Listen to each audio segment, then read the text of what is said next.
In December 2019, there was a cluster of pneumonia cases in China. Investigations found that it was caused by a previously unknown virus, now named the 2019 novel coronavirus. In this video, we'll take a quick look at what's currently known about the virus. Keep in mind that this is a new virus, and what's known about the virus now might change in the future. Coronaviruses are a large group of viruses. They consist of a core of genetic material surrounded by an envelope with protein spikes. This gives it the appearance of a crown. Crown in Latin is called corona, and that's how these viruses get their name. There are different types of coronaviruses that cause respiratory and sometimes gastrointestinal symptoms. Respiratory disease can range from the common cold to pneumonia, and in most people, the symptoms tend to be mild.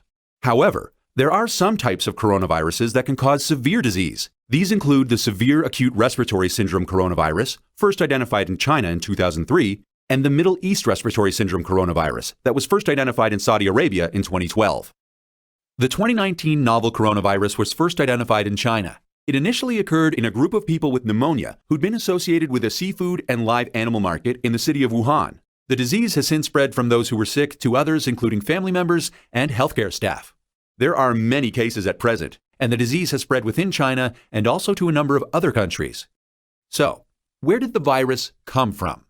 It's known that coronaviruses circulate in a range of animals. Sometimes these viruses can make the jump from animals to humans. This is called a spillover and could be due to a range of factors such as mutations in the virus or increased contact between humans and animals. For example, MERS-CoV is known to be transmitted from camels and SARS-CoV from civet cats. The animal reservoir of the 2019 novel coronavirus is not known yet. How is it transmitted? The exact dynamics of how the virus is transmitted is yet to be determined. In general, respiratory viruses are usually transmitted through droplets created when an infected person coughs or sneezes, or through something that has been contaminated with the virus. People most at risk of infection from the novel coronavirus are those in close contact with animals, such as live animal market workers, and those who are caring for people infected with the virus, such as family members or healthcare workers. So, how does the disease present? Well, from what is known so far, there can be a number of symptoms ranging from mild to severe. There can be fever and respiratory symptoms such as cough and shortness of breath. In more severe cases, there's been pneumonia, kidney failure, and death. The mortality rate is not known yet. How can we tell whether someone is infected? The infection can be diagnosed by a test called PCR, or polymerase chain reaction. This test identifies the virus based on its genetic fingerprint. There's currently no specific medication for the virus, and treatment is supportive care. There's currently no vaccine to protect against the virus. Treatment and vaccines are in development. How do we prevent transmission of the virus? This new virus currently has a limited geographic spread. However, there are a number of standard hygiene practices that have been recommended to protect against infection and further spread. These include covering your mouth and nose when coughing or sneezing with a medical mask, tissue, or flexed elbow, avoiding close contact with those who are unwell, the appropriate use of masks and personal protective equipment, especially in a healthcare setting, washing hands regularly with soap and water or alcohol-based hand rub. Actions that can be taken to prevent infection from an animal source include avoiding unnecessary unprotected contact with animals, washing hands after contact with animals or animal products, and ensuring that animal products are cooked thoroughly before they're consumed. It's important to stay home if you're feeling unwell, but if you have a fever, cough, and difficulty breathing, seek medical care early and share your previous travel history with your healthcare provider. That's a quick look at this emerging infectious disease. Given that this outbreak is evolving rapidly, what's known about this virus can change. Hi, I'm Dr. Nancy Messonnier from CDC. I'd like to give you the latest update on the novel coronavirus spreading in the U.S., known as COVID-19. As of Sunday evening, March 8th, 34 states, plus New York City and D.C., reported more than 500 cases. While right now our most affected states are California and Washington, the number of affected states, cases, and deaths will continue to rise. That's why I'd like to talk to you about risk. Risk can be looked at in two ways. There's risk of being exposed and getting sick from this virus, and there's risk of getting very sick or dying from illness with this virus. This virus is capable of spreading easily and sustainably from person to person. And there's essentially no immunity against this virus in the population because it's new. Based on this, it's fair to say that as the trajectory of the outbreak continues, many people in the United States will at some point in time, either this year or next, be exposed to this virus, and there's a good chance they will become sick.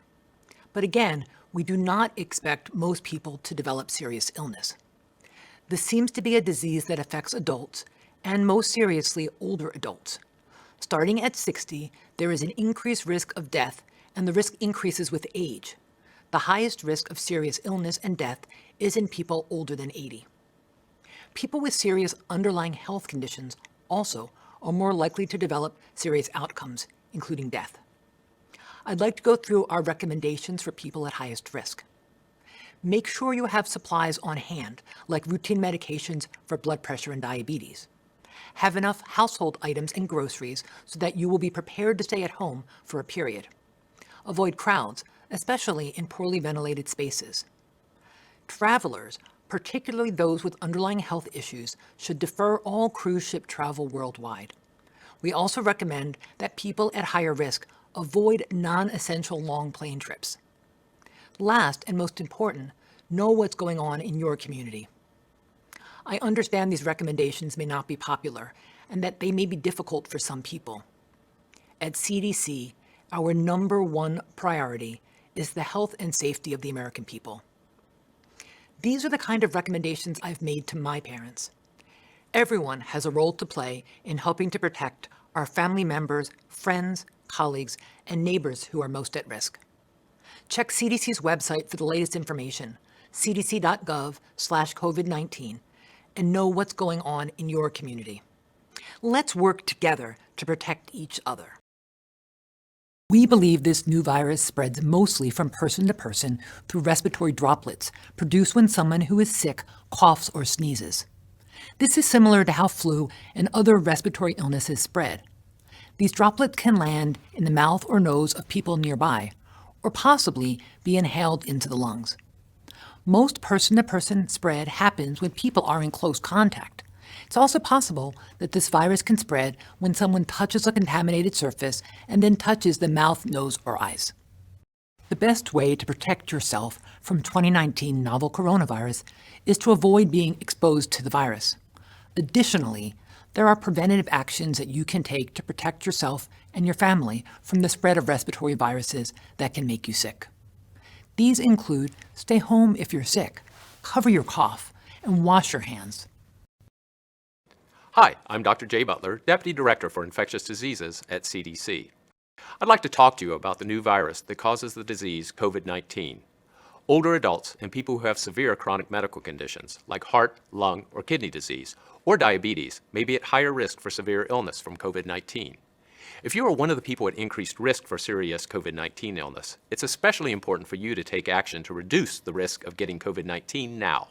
The first thing you can do is take care of your own health. Wash your hands often with soap and water for at least 20 seconds. Use an alcohol-based hand sanitizer with at least 60% alcohol if soap and water are not available. Cover your coughs or sneezes with a tissue, or cough or sneeze into your elbow, not your hands. Avoid contact with people who are sick. Clean and disinfect surfaces in your home, such as counters, tabletops, and doorknobs to remove germs. Use household cleaning sprays or wipes according to the label instructions. The next thing you can do is make a plan for what to do if you do get sick. Know who will take care of you if your caregiver gets sick. Talk to your healthcare provider about getting extra necessary medications to have on hand. Get enough supplies too, including enough household items and groceries so you can stay home for a few weeks if you have to. The third thing you can do is pay attention to what's happening locally. If COVID-19 is spreading in your community, stay home as much as possible and avoid crowds. If you get sick with fever, cough, or shortness of breath, call your healthcare provider. If you develop warning signs, such as difficulty breathing, persistent pain or pressure in your chest, confusion, or blueness of the lips or face, these may be signs of serious illness. Call 911. As of March 6th, 2020, so in just the first 3 months of the outbreak, there have been 100,685 cases of COVID-19 and 3,411 deaths. That works out to a mortality rate of 3.4%. On top of that, every case of COVID-19 leads to roughly 2.3 new cases, meaning that the outbreak is still spreading. At a microscopic level, coronaviruses are single-strand positive-sense RNA viruses with protein spikes on their surface that look a little bit like a crown under a microscope. In fact, corona is Latin for crown. Besides just looking majestic, these spikes allow the virus to invade cells lining the respiratory tract and lungs. After binding, the coronavirus enters and takes over the cellular machinery to make more and more copies of itself so it can spread to the surrounding cells and get into the mucus. Sometimes the infection is mild, and some people don't develop any symptoms at all. For others, they can develop symptoms that range from pretty mild, like fever, cough, and shortness of breath, all the way to serious problems like pneumonia. Severe lung damage can cause acute respiratory distress syndrome, or ARDS, which occurs when the lung inflammation is so severe that fluid builds up around and within the lungs. The severe infection can cause septic shock, which happens when the blood pressure falls dramatically, and the body's organs are starved for oxygen. ARDS and shock are the main cause of death for people with the infection, and this is more likely to occur in those over the age of 60, smokers, and people with previous medical conditions like hypertension. In addition to causing disease, coronaviruses can spread quickly. Usually the virus spreads when people cough or sneeze, and tiny droplets containing the virus are released. These droplets can land on another person's mouth, nose, or eyes, and that allows the virus to enter a new person. The virus can also be found in a person's stool, and in rare situations, coronavirus has been transmitted from one apartment to another within a residential building. This was also seen in the 2002 SARS epidemic. At that time, faulty plumbing allowed virus-containing fecal matter originating from one person's apartment to drift from drainage pipes back into fixtures like sinks and toilets within other apartments in the same building. Not only did this create a terrible smell, but it also allowed the virus-containing droplets to deposit on bathroom surfaces, ultimately causing people in those apartments to get ill. Something similar may have happened with COVID-19, and this is being actively investigated. Once a person is infected, symptoms develop an average of 5 days later. This is called the incubation period. However, the incubation period varies from person to person, and in some studies, it's lasted as long as 24 days. Now, there's debate about whether or not asymptomatic people can spread the disease, because these people typically have low levels of circulating virus. But even if they do, asymptomatic transmission likely plays a minor role in the overall epidemic. Treatment is focused on supportive care, providing fluids, oxygen, and ventilatory support for really ill people. There's also some early data showing that 3 medications are highly effective against SARS-CoV-2 in the laboratory setting. These medications are chloroquine, an anti-malarial drug, ritonavir, an anti-HIV medication, and remdesivir, an antiviral drug previously used against Ebola. Remdesivir was given to the first US patient with COVID-19 on day 11 of his illness as he was clinically worsening, and he began to improve the very next day. Unfortunately, there's no vaccine currently available to protect against COVID-19. At best, it looks like a vaccine will be many months away. In the meantime, the best strategy is prevention. This includes careful hand washing, avoiding traveling to disease outbreak areas and crowded places when possible, avoid touching your T-zone, and, if you're a healthcare worker, using personal protective equipment.